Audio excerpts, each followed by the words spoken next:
Quando Deus está prestes a dar algo grandioso a uma mulher, Ele quase nunca começa entregando a promessa nas mãos dela. Ele começa preparando o coração que vai carregar essa promessa.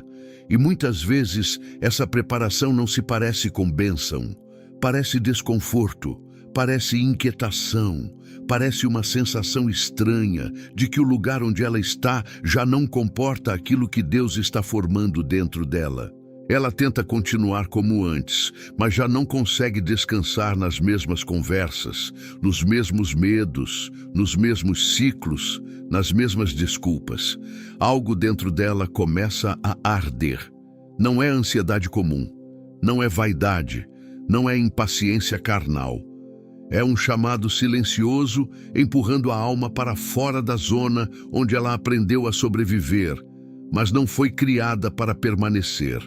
E este é um dos primeiros sinais. Deus começa a incomodar o que antes parecia suficiente. Aquilo que antes a distraía já não prende sua atenção. Aquilo que antes ela tolerava começa a pesar. Aquilo que antes parecia normal começa a ferir sua consciência. Ela percebe que algumas amizades já não alimentam sua fé, que alguns ambientes drenam sua paz, que algumas palavras que ela aceitava como verdade eram apenas correntes antigas. E então surge uma pergunta profunda: Senhor, por que eu já não consigo me sentir em casa onde antes eu me acomodava? Porque muitas vezes, antes de Deus abrir uma porta nova, Ele torna desconfortável a sala antiga. Foi assim com Maria, a jovem de Nazaré. Ela não estava buscando fama, não estava disputando posição, não estava tentando provar nada a ninguém. Era uma mulher simples, em um lugar simples, vivendo uma rotina simples. Mas Lucas 1 mostra que o anjo entrou onde ela estava e disse: Alegra-te, agraciada, o Senhor é contigo. Antes de Maria carregar no ventre o maior milagre da história, ela recebeu uma palavra que abalou sua identidade. A promessa não começou no palácio. Começou em um lugar comum, e isso revela algo poderoso.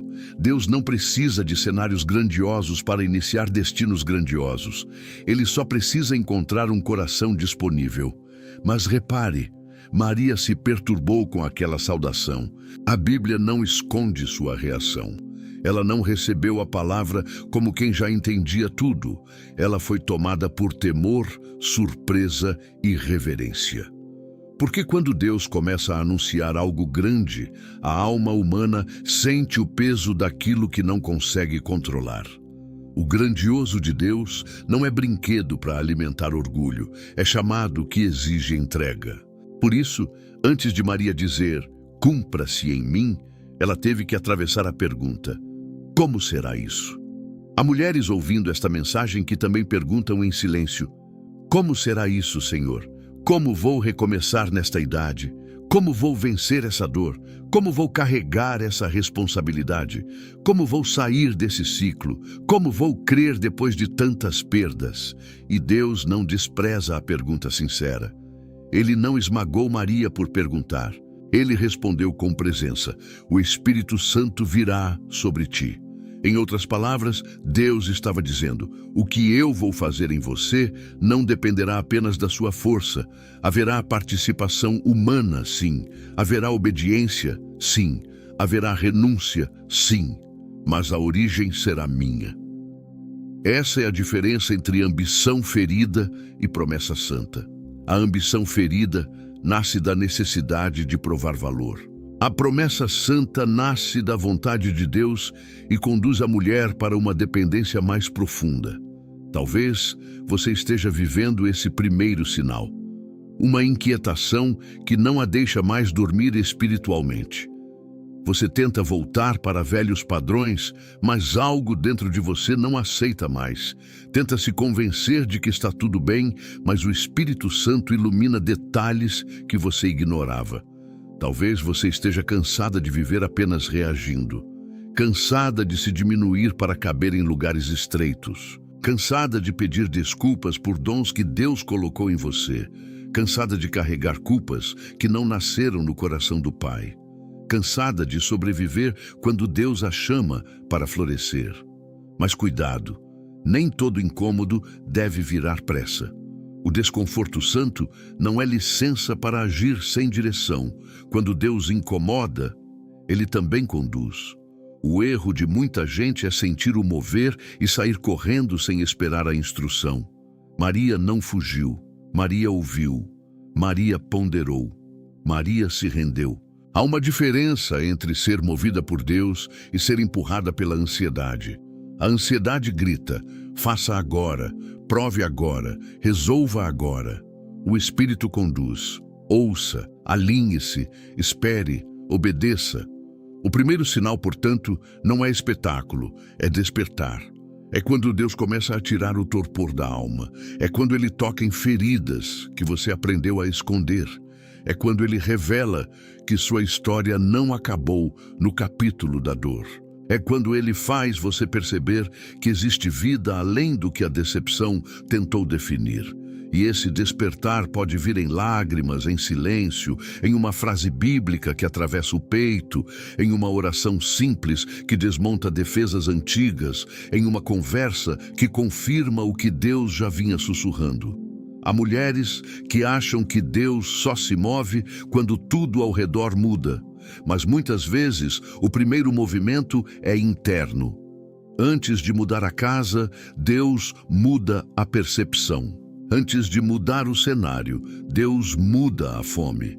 Antes de abrir a porta, Deus muda a postura diante da porta. Antes de entregar algo grandioso, Deus faz a mulher desejar mais dele do que do presente que virá. E talvez seja isso que Ele esteja fazendo com você. Ele não está apenas preparando uma bênção para a sua vida. Ele está preparando você para não transformar a bênção em ídolo. Ele está ensinando que o maior presente nunca será aquilo que Ele coloca em suas mãos, mas aquilo que Ele forma em seu espírito. Porque o que Deus dá pode ser grandioso, mas quem carrega precisa estar enraizada. Uma mulher sem raiz se perde com aplauso. Uma mulher enraizada permanece humilde mesmo quando Deus a levanta. Então, não tema esse desconforto santo. Não fuja da inquietação que a aproxima da oração. Não abafe a voz que a chama para uma vida mais obediente. Não trate como crise aquilo que pode ser convocação.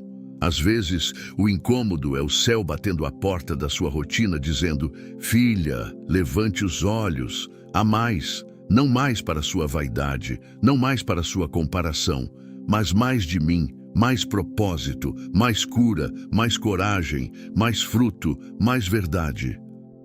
E quando Deus começa assim, a mulher sábia não responde com desespero. Ela responde como Maria: eis aqui a serva do Senhor. Não é frase fraca, é uma declaração de guerra contra o controle.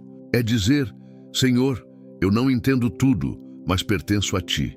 Eu não domino o futuro, mas confio na Tua voz. Eu não sei como será, mas sei quem estará comigo. Esse é o começo da grandeza segundo Deus.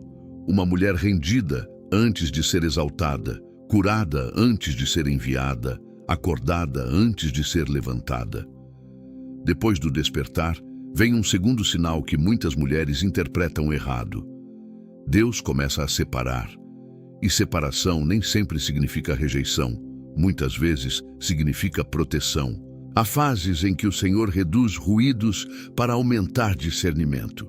Ele permite que algumas vozes fiquem distantes, que alguns convites percam força, que alguns vínculos revelem sua verdadeira natureza.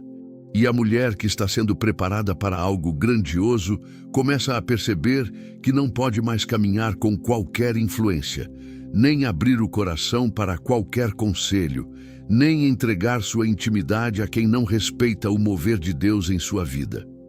Essa separação pode doer, porque às vezes Deus não separa apenas de ambientes ruins. Ele separa de ambientes que foram bons por uma estação, mas não podem acompanhar a próxima. Há pessoas que fizeram parte da sua sobrevivência, mas não farão parte da sua missão.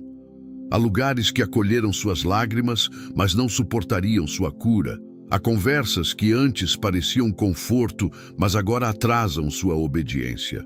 E quando isso começa a acontecer, a mulher pode se perguntar: estou perdendo pessoas ou Deus está limpando o caminho? Às vezes, as duas coisas parecem iguais por fora, mas espiritualmente são muito diferentes. Ruth viveu algo assim. Depois da morte, da perda e da ruptura, ela ficou diante de uma escolha. Poderia voltar ao antigo território, ao antigo povo, aos antigos deuses, à antiga segurança emocional. Mas em Ruth 1, ela diz a Noemi: o teu povo será o meu povo, o teu Deus será o meu Deus. Essa frase não foi apenas uma declaração bonita, foi uma decisão de destino. Ruth escolheu deixar para trás uma identidade antiga para entrar em uma história que ela ainda não compreendia. Ela não sabia que chegaria a Belém, não sabia que encontraria Boaz, não sabia que entraria na linhagem messiânica. Ela só sabia que não podia voltar a ser quem era.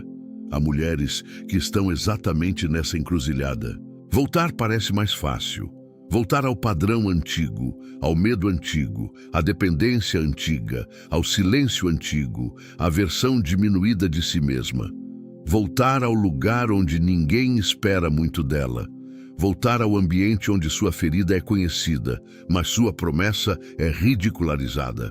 Porém, o Espírito Santo começa a dizer: não volte apenas porque é familiar. Nem tudo que é familiar é saudável. Nem tudo que é conhecido é destino. Nem todo conforto vem de Deus. O segundo sinal é esse: Deus começa a pedir desprendimento. Desprendimento de velhas definições, desprendimento de relações que manipulam sua culpa, desprendimento da necessidade de aprovação, desprendimento da imagem que você criou para ser aceita, desprendimento de uma versão que aprendeu a sorrir enquanto sangrava. Isso não acontece porque Deus quer isolá-la em tristeza, mas porque há sementes que só crescem quando saem do solo contaminado. Ana também conheceu uma separação interna. Em 1 Samuel 1, ela vivia uma dor profunda. Era provocada, incompreendida, ferida na área mais sensível de seu desejo. Todos os anos, a mesma cena parecia se repetir. Ela subia ao templo, carregava a angústia, ouvia a provocação, chorava, não comia, sentia o peso da esterilidade. Mas chegou um dia em que Ana não apenas chorou, ela derramou a alma diante do Senhor. E ali aconteceu algo diferente. Antes de Samuel nascer no ventre, nasceu uma separação dentro dela. Ana separou sua dor da provocação de Penina. Separou seu desejo da humilhação. Separou sua oração do barulho ao redor. Isso é profundo. Há mulheres que só conseguirão entrar em uma nova estação quando deixarem de construir identidade em reação a quem as feriu. Enquanto sua vida for resposta à provocação de alguém, você ainda está presa. Enquanto sua oração for apenas tentativa de provar que os outros estavam errados, sua alma ainda sangra no altar. Deus queria dar Samuel a Ana, mas também queria curar Ana do domínio da humilhação. Porque há bênçãos que não podem nascer como vingança, precisam nascer como consagração. Ana disse que entregaria o filho ao Senhor. Isso mostra uma maturidade espiritual rara. Ela desejava muito, mas colocou o desejo no altar. E aqui está uma diferença decisiva. Quando Deus está prestes a dar algo grandioso a uma mulher, Ele prova se aquilo será possuído ou consagrado. O que você tanto deseja ainda governa você. Aquilo que você espera ainda define seu valor. A porta que você quer abrir se tornou mais importante que o Deus que segura sua mão.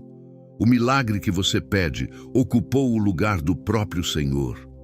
Separação também é isso. Deus separa a promessa da idolatria. Ele limpa a motivação. Ele pergunta no secreto: filha, se eu lhe der, continuará sendo minha? Se eu abrir, você continuará humilde? Se eu levantar, você continuará dependente? Se eu curar, você continuará buscando minha face? Ou apenas usará a cura para fugir da presença? Essas perguntas não vêm para ferir, vêm para proteger. Porque Deus ama demais suas filhas para entregar algo que possa destruí-las por dentro. Talvez, nesta fase, você perceba que algumas pessoas não entenderão sua mudança. Algumas vão dizer que você ficou diferente, outras vão tentar puxá-la de volta para a antiga forma de viver. Algumas se incomodarão com sua quietude, com seus novos limites, com sua fome por Deus, com sua decisão de não participar de conversas que alimentam escuridão.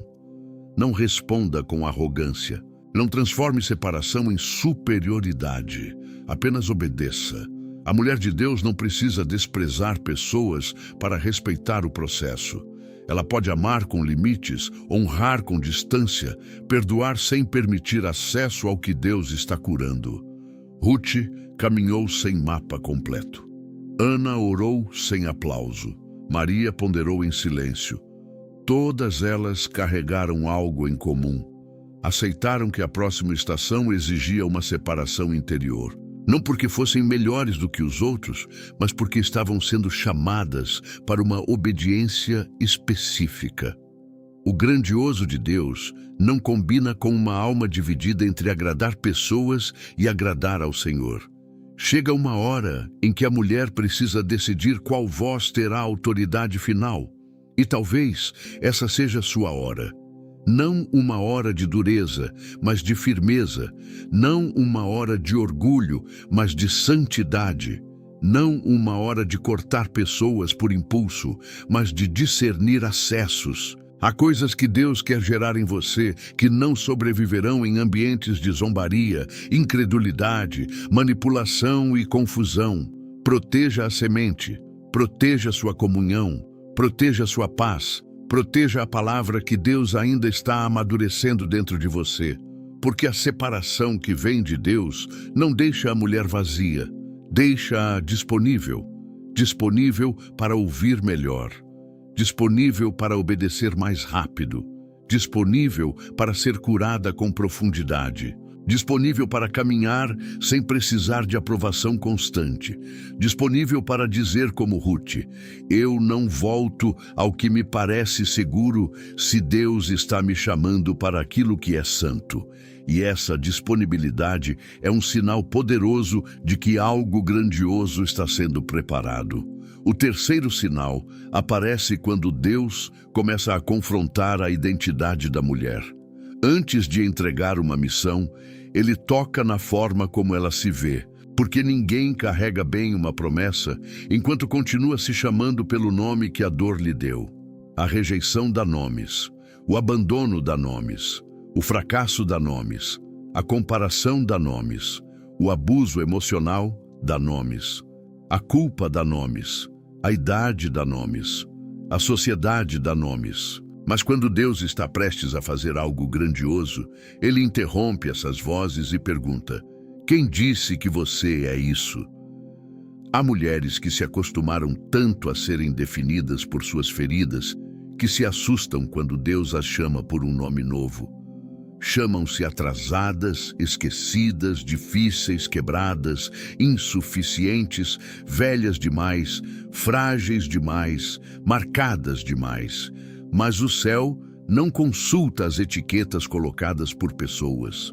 O céu enxerga propósito onde os homens enxergam limite. O céu chama filha onde outros chamaram problema. O céu chama escolhida onde outros viram apenas passado. Gideão estava escondido quando o anjo o chamou de homem valente, em Juízes 6.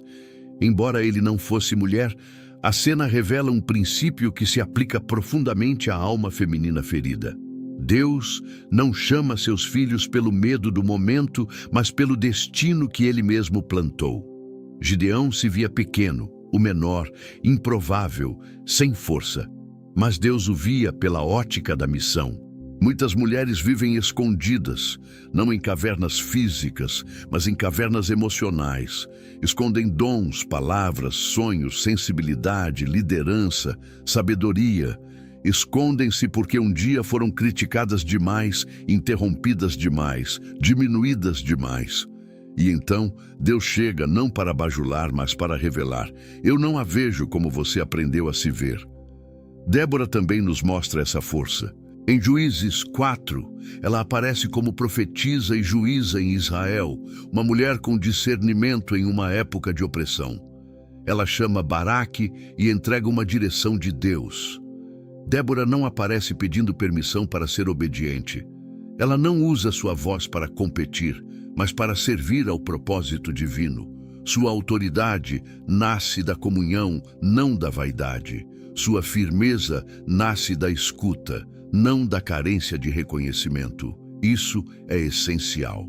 Quando Deus levanta uma mulher, Ele não a chama para imitar durezas que não vêm do Espírito. Ele a chama para exercer autoridade com sabedoria, coragem e temor. Há mulheres que confundem humildade com apagamento. Acham que ser humilde é nunca se posicionar, nunca dizer não, nunca reconhecer dons, nunca ocupar espaços que Deus abriu. Mas humildade não é negar o que Deus colocou em você. Humildade é reconhecer que tudo veio dele e deve voltar para ele em serviço. Uma mulher pode ser mansa e firme. Pode ser doce e corajosa, pode ser sensível e cheia de autoridade espiritual, pode chorar diante de Deus e se levantar diante de gigantes. A presença de lágrimas não cancela a força, a suavidade não anula o chamado. O terceiro sinal, portanto, é quando Deus começa a quebrar falsas identidades. Ele tira a mulher do espelho da acusação e a coloca diante da palavra. E a palavra diz: você não é o erro que cometeu. Você não é o abandono que sofreu. Você não é a porta que fechou. Você não é a opinião de quem não conhece seu secreto. Você não é a idade que teme. Você não é a comparação que a feriu. Você é filha de Deus. Você foi comprada por Cristo. Você tem valor antes de produzir qualquer coisa. Você é amada antes de provar qualquer coisa. Você é chamada para frutificar, não para viver escondida debaixo de vergonha. Mas esse confronto de identidade também dói, porque a falsa identidade, mesmo sendo prisão, muitas vezes se tornou familiar. Há mulheres que sabem funcionar na culpa, mas não sabem descansar na graça. Sabem se mover na necessidade de agradar, mas não sabem viver a partir da aprovação do Pai. Sabem carregar todo mundo, mas não sabem receber cuidado. Sabem aconselhar, mas não sabem pedir ajuda. Sabem servir, mas não sabem permitir que Deus cure suas próprias rachaduras. E quando Deus começa a dizer filha, o coração que só ouviu cobrança pode estranhar o amor. A mulher do fluxo de sangue, em Marcos 5, viveu 12 anos sendo definida por uma condição. Sua dor afetava seu corpo, sua vida social, sua espiritualidade, sua dignidade. Ela havia gastado tudo e sofrido muito. Mas quando tocou em Jesus, recebeu cura.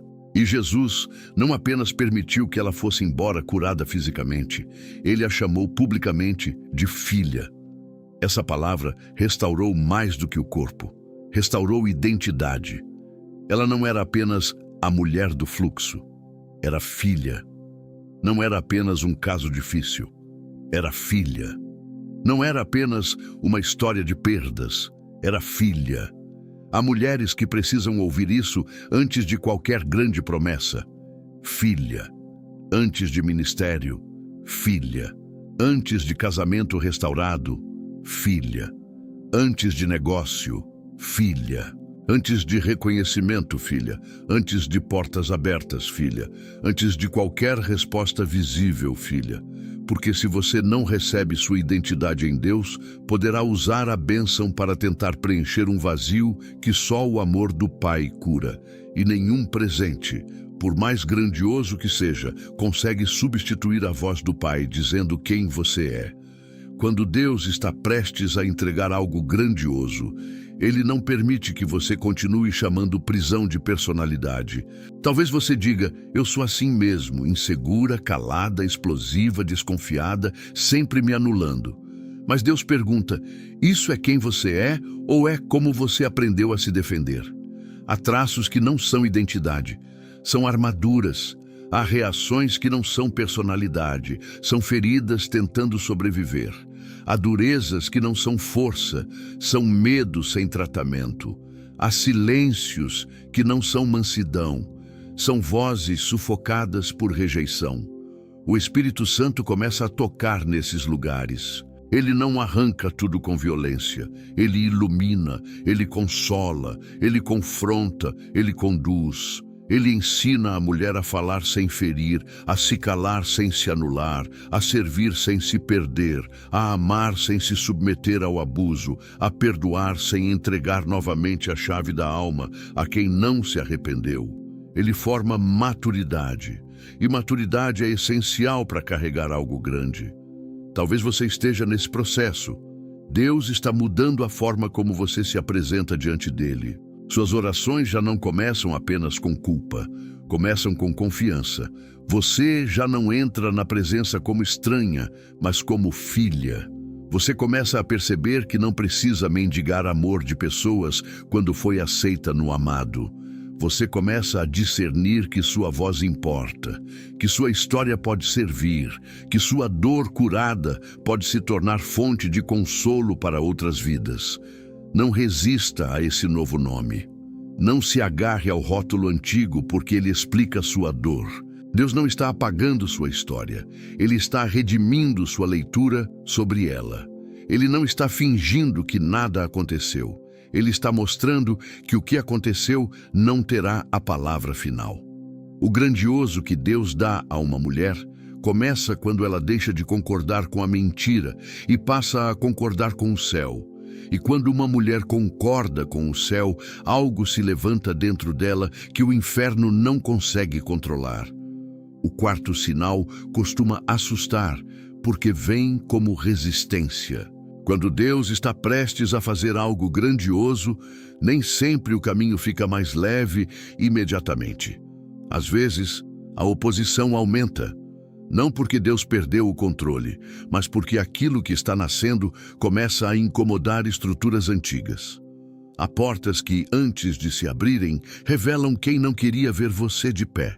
Há promessas que, antes de florescerem, expõem medos escondidos. Há chamados que, antes de amadurecerem, despertam guerras que você não esperava enfrentar. Por isso, uma mulher de Deus precisa aprender a discernir resistência sem se desesperar. Nem toda luta significa que você está fora da vontade do Senhor. Às vezes, a luta é justamente evidência de que você está atravessando um território que antes a mantinha presa.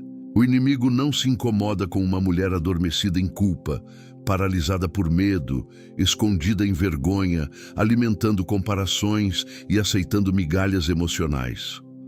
Mas quando essa mulher começa a orar com autoridade, fechar portas erradas, romper padrões, organizar a vida, buscar cura, assumir identidade em Cristo e obedecer a Deus, então resistências se levantam. Esther viveu uma resistência que envolvia não apenas sua vida, mas a sobrevivência de seu povo. Ela chegou ao palácio por caminhos que talvez não entendesse completamente, mas houve um momento em que Mordecai lhe disse, em Esther 4:14, que talvez ela tivesse chegado ao reino para um tempo como aquele. Essa frase atravessa gerações, porque existem posições que Deus permite não para conforto, mas para intercessão. Existem lugares onde Ele coloca uma mulher não apenas para desfrutar, mas para representar uma causa maior. Esther precisou entender que sua beleza, sua posição e seu acesso ao rei não eram apenas privilégios pessoais, eram instrumentos de livramento. Mas antes do livramento, veio o risco. Esther poderia morrer ao se apresentar sem ser chamada. A grandeza que Deus preparava passava por coragem. E aqui está uma verdade que precisa ser dita com ternura e firmeza. Toda mulher que vai carregar algo grandioso precisará vencer o medo de se posicionar. Não o posicionamento movido por orgulho ou briga, mas o posicionamento santo, aquele que diz: Eu não posso mais me calar quando Deus me chama para falar. Eu não posso mais me esconder quando uma geração precisa da minha obediência. Eu não posso mais proteger minha zona de conforto enquanto vidas dependem de uma resposta fiel. Há mulheres que confundem paz com ausência de conflito.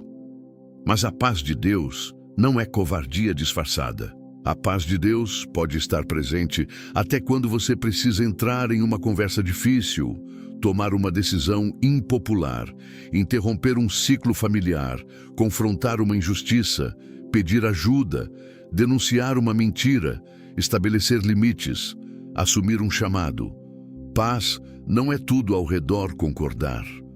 Paz é Deus governar por dentro enquanto você obedece por fora. O quarto sinal é quando Deus começa a treinar coragem. E coragem não nasce da ausência de medo. Coragem nasce quando a obediência se torna maior que o medo. Esther jejuou. Ela não correu para o confronto confiando em sua própria capacidade. Ela buscou cobertura espiritual. Ela entendeu que antes de entrar diante do rei, precisava se prostrar diante do Rei dos Reis. Isso muda tudo. Mulheres chamadas por Deus não devem se mover apenas por impulso emocional. Devem se mover a partir de consagração. Há batalhas que não se vencem com argumentos, mas com jejum, oração, discernimento e tempo certo. Talvez você esteja enfrentando oposição justamente porque começou a mudar. Pessoas que se beneficiavam da sua insegurança podem estranhar sua firmeza. Ambientes que gostavam da sua submissão silenciosa podem resistir aos seus limites. Vozes que controlavam sua culpa podem acusá-la de frieza quando você começa a obedecer a Deus. O inferno pode tentar dizer que você está sozinha, que vai perder tudo, que não vai suportar, que ninguém vai entender. Mas ouça, a presença de resistência não anula a presença de Deus. Moisés ouviu resistência de Faraó antes de ver o povo sair. Davi encontrou Golias antes de ser reconhecido como guerreiro. Neemias ouviu zombarias antes de terminar o muro. Maria enfrentou suspeitas antes de ver o cumprimento da palavra. Jesus enfrentou o Getsêmani antes da ressurreição. O caminho de Deus muitas vezes passa por pressão antes de manifestação. Mas a pressão não destrói quem está firmado na voz do Pai. Ela revela a profundidade da raiz. Jesus, no Getsêmani, em Mateus 26, nos ensina que até o Filho perfeito atravessou angústia antes de cumprir o maior propósito. Ele disse que sua alma estava profundamente triste, mas orou: "Seja feita a tua vontade." Essa entrega não foi fraqueza, foi força santa. Ele venceu no secreto antes de vencer publicamente. E há mulheres que precisam entender isso. A vitória diante das pessoas nasce da rendição diante de Deus. Antes de enfrentar o rei, Esther jejuou. Antes da cruz, Jesus orou. Antes de algo grandioso se manifestar, Deus forma uma mulher que sabe onde derramar sua angústia. Não derrame sua angústia em qualquer lugar. Nem todo ouvido é altar. Nem toda conversa fortalece, nem toda opinião vem do céu. Leve primeiro ao Senhor. Chore diante dele. Diga a verdade. Não finja força. Não esconda medo. Não maquie cansaço. Deus não se ofende com uma filha honesta, mas depois de derramar a alma, levante-se com obediência. O jardim não é lugar para morar, é lugar de rendição. Depois do Getsêmani, Jesus caminhou para cumprir o propósito. Depois do jejum, Esther entrou. Depois da oração, Ana voltou com um rosto diferente. Depois do toque, a mulher curada se apresentou. A resistência também revela alianças. Quem ora com você quando há risco? Quem permanece quando você não tem nada a oferecer? Quem respeita sua obediência mesmo quando não entende todos os detalhes? Quem a empurra para Deus em vez de alimentar seu medo? Em fases decisivas, Deus mostra pessoas que serão apoio e pessoas que eram apenas plateia. Não guarde rancor. apenas aprenda. Nem todos foram chamados para atravessar com você o corredor da promessa. E quando a oposição vier, não perca a ternura. A mulher de Deus não precisa se tornar amarga para ser forte. Não precisa endurecer o rosto para provar a autoridade. Não precisa ferir para estabelecer limites. A força do reino tem outra natureza. Ela pode ser firme sem ser cruel. Pode ser corajosa sem ser orgulhosa. Pode ser determinada sem perder compaixão. Esther não entrou gritando. Entrou com sabedoria. Débora não liderou por vaidade. Liderou por direção. Maria não discutiu com o anjo, rendeu-se. A força feminina tocada por Deus carrega beleza espiritual, porque nasce da submissão ao Senhor. Então, se a resistência aumentou, examine, ore, peça discernimento, corrija o que precisar ser corrigido. Mas não recue apenas porque ficou difícil. Há momentos em que o medo é a última sentinela antes da porta. Atravesse com Deus. Não em soberba, não em pressa, não em desespero. Atravesse consagrada, atravesse com a palavra. Atravesse lembrando que talvez você tenha chegado a este tempo para uma obediência que não abençoará apenas você, mas muitos ao seu redor. O quinto sinal aparece de forma humilde. Deus começa a pedir pequenas obediências que parecem desproporcionais ao tamanho da promessa. Uma ligação, um perdão, uma porta fechada, um currículo enviado, um pedido de ajuda, uma conversa sincera, um hábito abandonado, um tempo de oração restaurado, uma oferta discreta, uma mudança de rotina, um sim que ninguém vê, um não que só Deus entende. Muitas mulheres esperam grandes instruções, mas ignoram os pequenos movimentos pelos quais Deus testa sensibilidade e prepara continuidade. O reino de Deus valoriza sementes.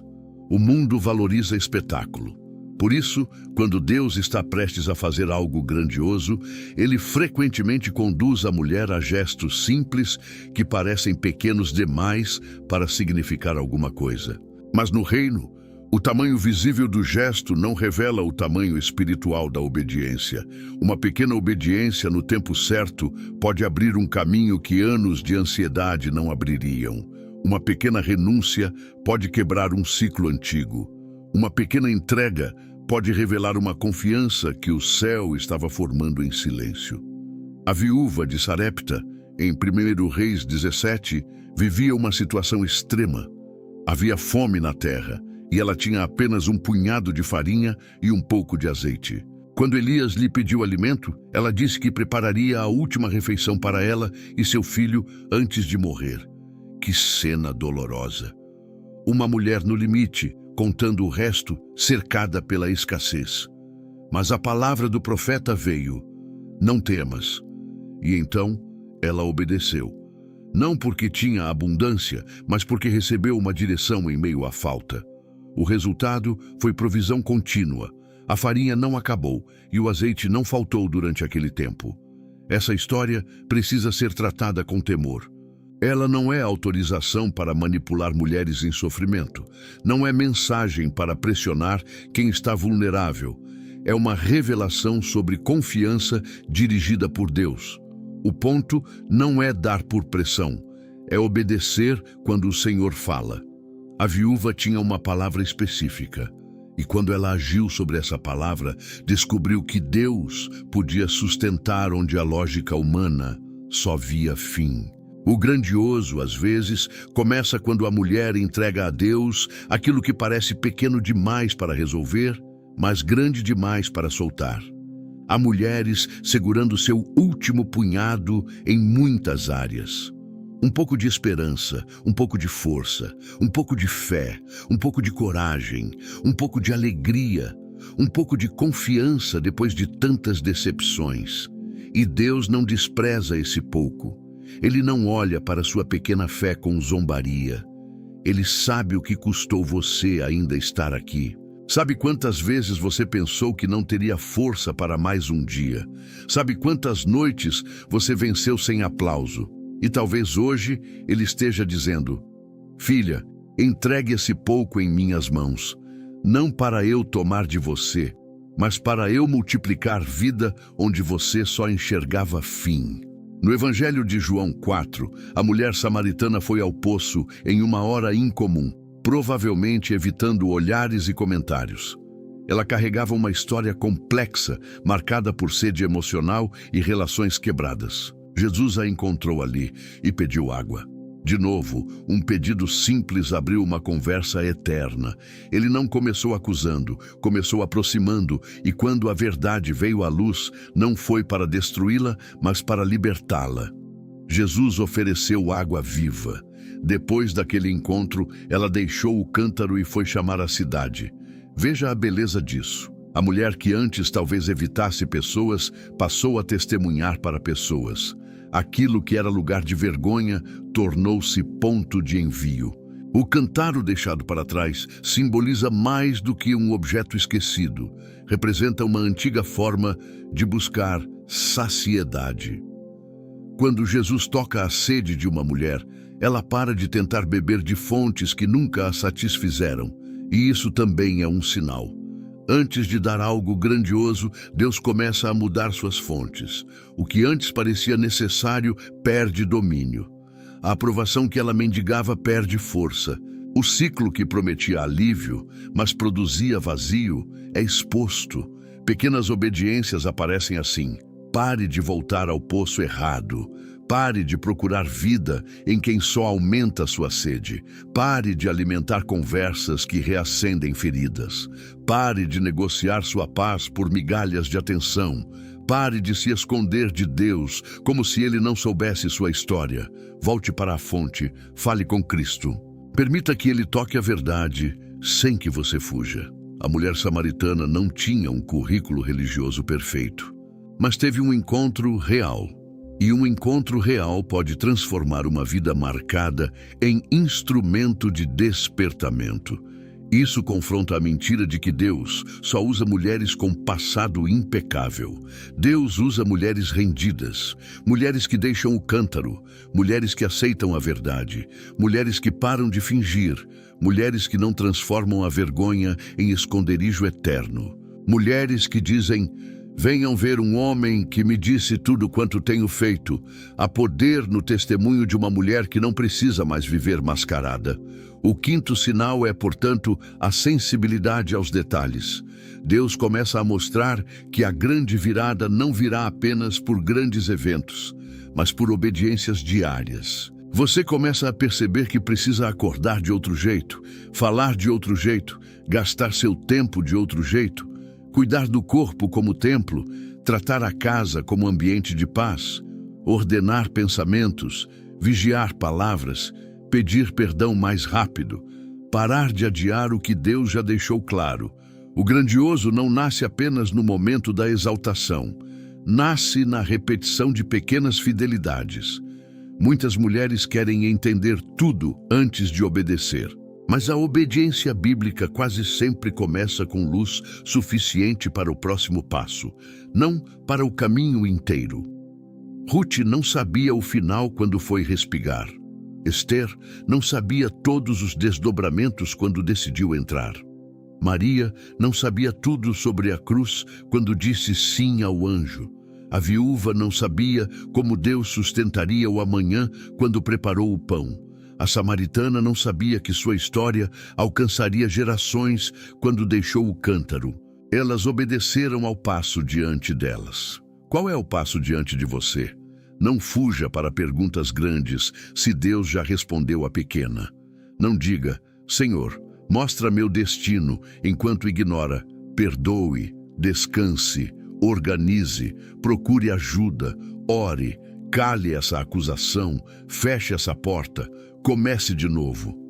Às vezes, a próxima estação está escondida atrás de uma obediência simples que você vem adiando. E lembre-se, pequena obediência não é pequena aos olhos de Deus. Quando uma mulher decide obedecer no secreto, o céu registra. Quando ela escolhe pureza em uma área onde antes cedia, o céu vê. Quando ela para de se destruir por dentro, o céu vê. Quando ela cuida do pouco que resta, O céu vê. Quando ela oferece a Deus sua farinha, sua água, sua voz, seu cântaro abandonado, sua coragem trêmula, o céu vê. E Deus sabe transformar pequenos atos de fé em portas que carregam eternidade. O sexto sinal surge quando Deus começa a curar a relação da mulher com o tempo. Antes de entregar algo grandioso, ele trata a pressa, o atraso imaginário, a comparação com outras histórias e a sensação de que a vida passou. Muitas mulheres sofrem não apenas pelo que ainda não aconteceu, mas pelo calendário que carregam dentro da alma. Na minha idade, eu já deveria estar em outro lugar. Eu já deveria ter vencido isso. Eu já deveria ter sido reconhecida, eu já deveria ter uma família diferente, uma casa diferente, uma história diferente, uma fé mais forte. E essas frases se tornam chicotes invisíveis. Mas Deus não se submete ao relógio da culpa. Ele trabalha com propósito, não com desespero. Há processos que parecem demora aos olhos humanos, mas são precisão nas mãos do Pai. E quando Deus vai dar algo grandioso a uma mulher, ele precisa libertá-la da comparação, porque comparação rouba a alegria antes mesmo da promessa chegar. A mulher começa a olhar menos para a estação das outras e mais para a voz de Deus sobre sua própria estação. Ela entende que flores diferentes não desabrocham no mesmo dia, e isso não torna nenhuma delas menos amada pelo Criador. Sara riu quando ouviu a promessa de um filho em sua velhice, conforme Gênesis 18. Seu riso carregava espanto, talvez cansaço, talvez a dor acumulada de anos esperando. Ela já havia atravessado muitas estações. O corpo dizia uma coisa, a história dizia outra, a lógica dizia, passou. Mas Deus perguntou, haveria coisa difícil ao Senhor? Essa pergunta não era apenas para Sara. É para toda mulher que colocou uma tampa sobre a esperança, porque o tempo pareceu fechar as possibilidades. É claro que precisamos tratar essa história com profundidade. Nem toda promessa de Deus para uma mulher será maternidade biológica. Nem toda grandeza se mede por casamento, filhos, posição ou bens. Deus não reduz o valor feminino a papéis sociais. O princípio aqui é maior. Deus é Senhor do tempo, e aquilo que Ele decide gerar não fica preso à sentença humana de tarde demais. Para uma mulher, o grandioso pode ser uma cura emocional, uma restauração familiar, uma missão espiritual, uma nova coragem, um ministério, uma sabedoria que abençoará gerações, uma paz que ela nunca conheceu, uma porta de serviço, uma reconciliação, uma vida interior finalmente livre. O tempo de Deus não humilha suas filhas. O tempo de Deus amadurece. Mas há uma diferença entre esperar em Deus e se entregar à paralisia. Esperar em Deus não é desistir de viver. Não é vestir luto permanente por aquilo que não veio. Não é passar anos olhando para a porta fechada enquanto Deus está abrindo janelas de propósito em outro lugar.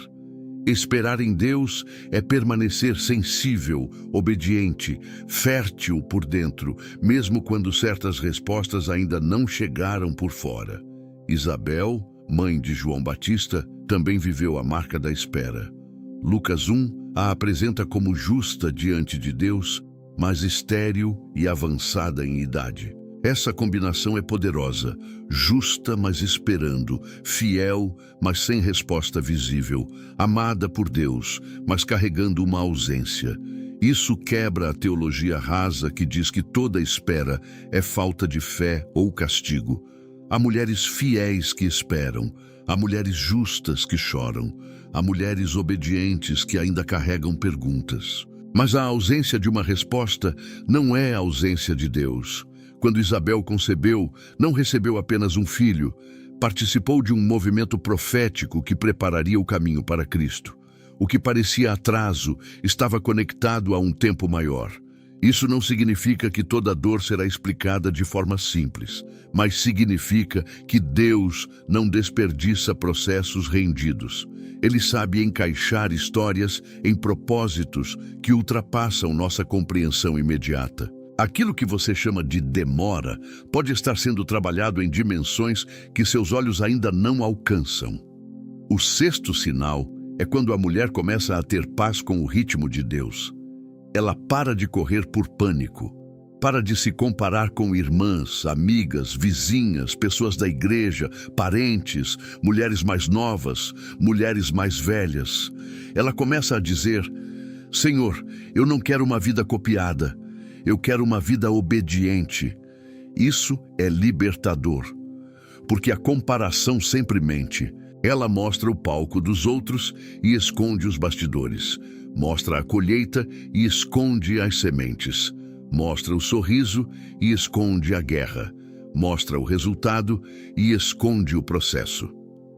Uma mulher curada da comparação se torna perigosa para as trevas, porque ela deixa de gastar energia tentando ser outra pessoa. Ela passa a investir presença onde Deus a plantou. Ela honra a história alheia sem se diminuir. Celebra a bênção da outra sem interpretar como rejeição sua. Aprende com quem já avançou sem se acusar. Caminha com humildade, mas também com firmeza. Ela entende que a porção de outra mulher não rouba a sua. O Deus que abençoa uma não fica menor ao abençoar outra. Esse tratamento do tempo também cura arrependimentos. Sim, houve escolhas erradas. Sim, talvez você tenha perdido oportunidades. Sim, talvez tenha confiado em pessoas que não deveria. Talvez tenha calado quando precisava falar, falado quando precisava silenciar, permanecido onde deveria sair, saído de onde precisava perseverar. Mas arrependimento em Deus não é prisão, é porta de transformação. O inimigo usa o passado para dizer: acabou. O Espírito Santo usa a verdade para dizer: aprenda, levante e caminhe comigo. Joel 2:25 traz uma promessa forte. Deus diz que restauraria os anos consumidos pelo gafanhoto. Essa palavra nasceu em um contexto específico de restauração para o povo, mas revela o coração redentor do Senhor. Deus sabe lidar com anos feridos. Ele sabe restaurar sentido, fruto e dignidade. Ele não devolve o passado como se nada tivesse acontecido, mas pode fazer o futuro florescer com tanta graça que a história deixa de ser apenas perda e passa a ser testemunho. Talvez você esteja esperando algo há muito tempo. Talvez a espera tenha mudado sua voz, seu olhar, sua forma de orar. Talvez você já nem peça com a mesma força porque tem medo de se frustrar outra vez. Mas hoje, Deus não está exigindo que você finja entusiasmo. Ele está convidando você a confiar. Confiança madura às vezes fala baixo. Às vezes só consegue dizer: Senhor, ajuda-me. E isso basta para recomeçar uma conversa com o céu. Não declare tarde demais sobre aquilo que Deus ainda não encerrou. Não enterre a esperança apenas porque o calendário humano pareceu cruel. Não reduza sua vida ao que não aconteceu. Há frutos que nascem na maturidade com uma doçura que a pressa jamais produziria. Há mulheres que, depois de anos de lágrimas, tornam-se abrigo para outras. Há mulheres que, depois de perdas, carregam discernimento. Há mulheres que, depois de esperas longas, geram palavras que alimentam gerações. Quando Deus cura sua relação com o tempo, você para de viver como atrasada e começa a viver como acompanhada. Acompanhada pelo Pai, guiada pelo Espírito, sustentada por Cristo. E uma mulher acompanhada por Deus não precisa correr como órfã. Ela caminha, às vezes com lágrimas, às vezes com perguntas, às vezes com passos pequenos, mas caminha. E enquanto caminha, descobre que o tempo não é seu inimigo quando está nas mãos daquele que faz tudo formoso em sua estação. O sétimo sinal é talvez o mais profundo. Antes de entregar algo grandioso, Deus dá à mulher uma paz que não combina com as circunstâncias. Não é euforia, não é empolgação passageira, não é a falsa paz de quem ignora problemas. É uma quietude santa, uma convicção que nasce no espírito, uma certeza serena de que Deus está conduzindo mesmo quando as peças ainda não se encaixaram. A mulher olha para fora e ainda vê desafios, mas por dentro algo foi assentado. Ela já não precisa controlar tudo para confiar, já não precisa explicar tudo para obedecer, já não precisa ser entendida por todos para permanecer no caminho. Essa paz não chega antes de todos os processos. Ela muitas vezes nasce depois do despertar, da separação, do confronto de identidade, da resistência, das pequenas obediências e da cura com o tempo. É como se Deus fosse removendo camadas até que a mulher pudesse finalmente ouvir a voz do Pai sem tantos ruídos. E quando essa voz se torna mais real que a ameaça, mais forte que a comparação, mais doce que a aprovação humana, então ela sabe. Algo mudou. Talvez por fora quase nada tenha se manifestado ainda, mas por dentro ela já atravessou. Filipenses 4, 6, 7 diz para não andarmos ansiosos por coisa alguma, mas apresentarmos nossos pedidos a Deus em oração e súplica com gratidão, e a paz de Deus, que excede todo entendimento, guardará o coração e a mente em Cristo Jesus. Essa paz guarda. Não é apenas sentimento agradável, é guarda espiritual. Guarda o coração contra desespero, guarda a mente contra tormento, guarda a mulher contra decisões tomadas no pânico, guarda a promessa contra interferências da ansiedade. A paz de Deus se torna como uma sentinela na porta da alma. Quando essa paz chega, a mulher para de confundir pressa com fé. Ela sabe agir, mas não age desesperada. Sabe esperar, mas não espera passiva. Sabe falar, mas não fala para provar valor. Sabe se calar, mas não se cala por medo. Sabe avançar, mas não atropela Deus. Sabe descansar, mas não abandona a responsabilidade. Essa maturidade é um sinal poderoso de que ela está sendo preparada para carregar algo maior, porque grandeza sem paz vira peso, e promessa sem descanso vira ansiedade religiosa. Maria Madalena nos oferece uma imagem marcante de transformação. Ela foi liberta por Jesus e depois se tornou uma das primeiras testemunhas da ressurreição. Em João 20, ela chora junto ao túmulo, pensando que haviam levado o corpo do Senhor. Mas quando Jesus a chama pelo nome, tudo muda. Maria, uma palavra, uma voz, um reconhecimento. A ressurreição se revela de forma pessoal antes de ser anunciada publicamente. E então ela recebe uma missão: ir e contar aos discípulos. Isso revela algo precioso. Antes de enviar uma mulher com uma mensagem, Jesus a chama pelo nome. O grandioso de Deus não é impessoal. Ele não usa suas filhas como ferramentas descartáveis. Ele as conhece, chama pelo nome, toca sua dor, interrompe seu choro, transforma sua busca em envio. Maria Madalena chegou procurando um corpo, mas saiu anunciando um Cristo vivo. Há mulheres que também chegam a esta mensagem procurando respostas sobre o que perderam, mas Deus quer enviá-las com testemunho sobre aquele que vive. O sétimo sinal também envolve confirmação. Não confirmação carnal, aquela necessidade de que todos aprovem, mas confirmações santas. A palavra se alinha, a paz permanece, portas corretas começam a abrir sem exigir desobediência, conselhos maduros apontam na mesma direção, o Espírito Santo testifica, e mesmo quando há temor reverente, não há confusão dominando. Deus não é Deus de confusão. Ele pode conduzir por caminhos desafiadores, mas sua direção produz luz, não trevas, convicção, não manipulação, humildade, não soberba, fruto, não destruição. Isaías 43:19 declara: Eis que faço uma coisa nova, agora sairá a luz. Porventura não a percebeis?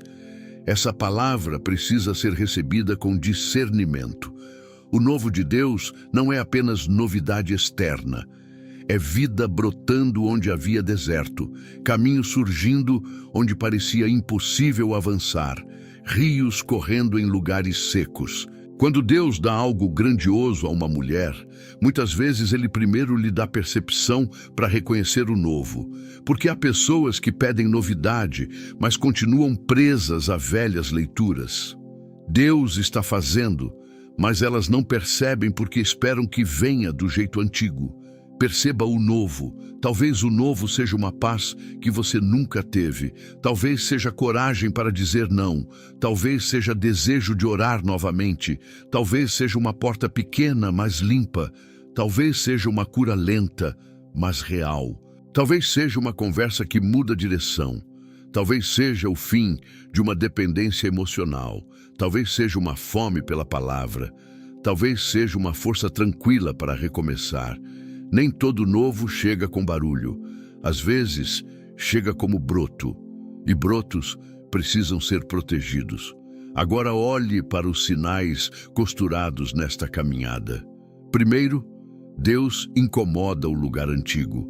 Depois, separa você de vozes e ambientes que já não podem governar sua alma.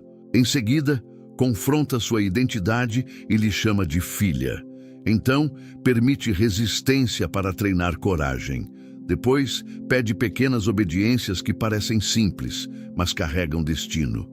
Em seguida, cura sua relação com o tempo, libertando-a da comparação e do tarde demais. Por fim, estabelece uma paz que guarda coração e mente enquanto o novo começa a nascer. Mas ouça com atenção. Esses sinais não são superstição espiritual. Não são fórmula para controlar Deus. São marcas bíblicas de processos que o Senhor frequentemente realiza em mulheres que Ele está amadurecendo.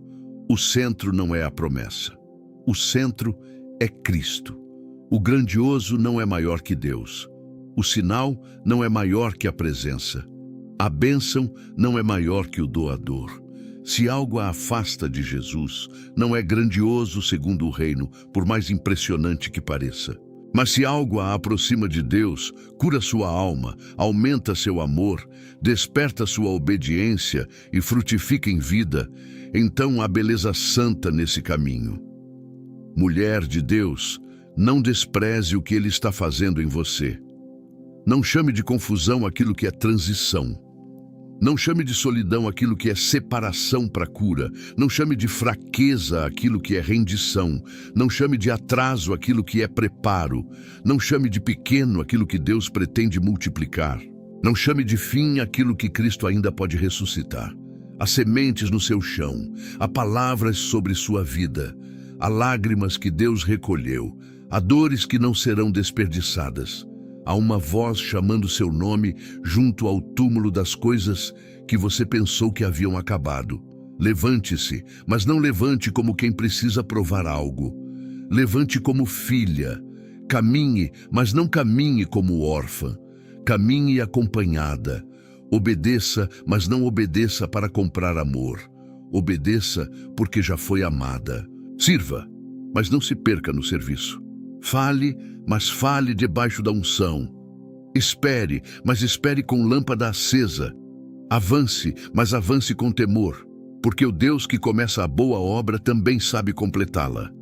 Que caia por terra toda voz que disse que você era tarde demais, quebrada demais, comum demais, marcada demais, cansada demais, invisível demais. Que o Senhor cure o lugar onde a comparação roubou sua alegria. Que Ele restaure a dignidade que a vergonha tentou enterrar. Que Ele lhe dê discernimento para reconhecer portas de Deus e coragem para recusar atalhos das trevas. Que Ele transforme sua casa em lugar de paz, sua história em testemunho, sua espera em maturidade, sua dor em compaixão, sua voz em instrumento e sua vida em altar. E receba como decreto profético a palavra de Provérbios 31:25. A força e a dignidade são os seus vestidos, e quanto ao dia de amanhã, não tem preocupações. Que essa palavra cubra sua alma, que você seja vestida de força, não da força amarga de quem teve que se defender sozinha, mas da força santa de quem sabe que Deus luta por ela. Que você seja vestida de dignidade, não da dignidade fabricada por aparência, mas daquela que nasce de saber que é filha do Rei, e que o amanhã deixe de ser ameaça, porque o seu amanhã está nas mãos daquele que já estava lá antes de você chegar. Em nome de Jesus. Amém.